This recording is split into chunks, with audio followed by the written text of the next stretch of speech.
Қазақ руханияты тағы бір тың дүниемен толықты. Жетісу төрінде ақын Айнұр Төлеудің тұңғыш кітабы жарық көрді. Отқарақ атты туындының тұсаукесеріне жетісулық ақын жазушылар қатысты. Айнұр Төлеуді былайғы жұрт отты өлеңдер арқылы жақсы таниды. Жас ақынның сезімге толы сыршыл жырлары бүгінде оқырмандар арасында өз бағасын алған. Өмірін өлеңмен өрнектеген ақын сан жылдан бері жинақтап жүрген туындыларын топтастырып жарыққа шығарды.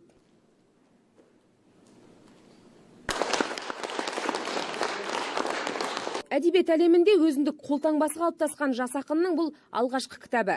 Отқарақ көздің қарашығы деген мағынаны береді екен. Жас қаламгер жинақты сол себепті де осылай атапты. Жырларым көзімнің қарашығындай дейді. Көп адамдар сіздің осы жасқа дейінгі кітабыңыз неге жоқ деген сұрақ қойып жатады, бірақ мен үлкен дайындықпен келдім десе де болады. Әдебиетке біраз жылдар бойы зерттеумен айналыстым. Саналы ғұмырымда жазған өлеңдерімнің көбісін енді тәрк етуге тура келді.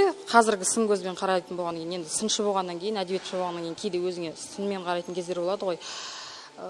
Өлеңдерімді енді мынанша жыл жазды деп айта алмайды шығар ешқандай ақын. Әйтеуір есімді білсем өлең жазып жүр екем, сол өлеңдерімді кіргіздім. Тұңғыш кітаптың тұсаукесер рәсіміне жетісулық қалам ұстаған қауым келді. Аға буын өкілдері Айнұрдың шығармашылығы жайлы өз ойларымен бөлісті. Ізгі тілектерін айтып, толағай табыс тіледі. Айнұр, қош келдіңіз.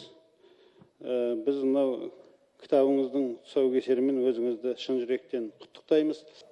Менің әлі осы уақытқа дейін бір кітабым жарық көрмеді деп айтқан болатын.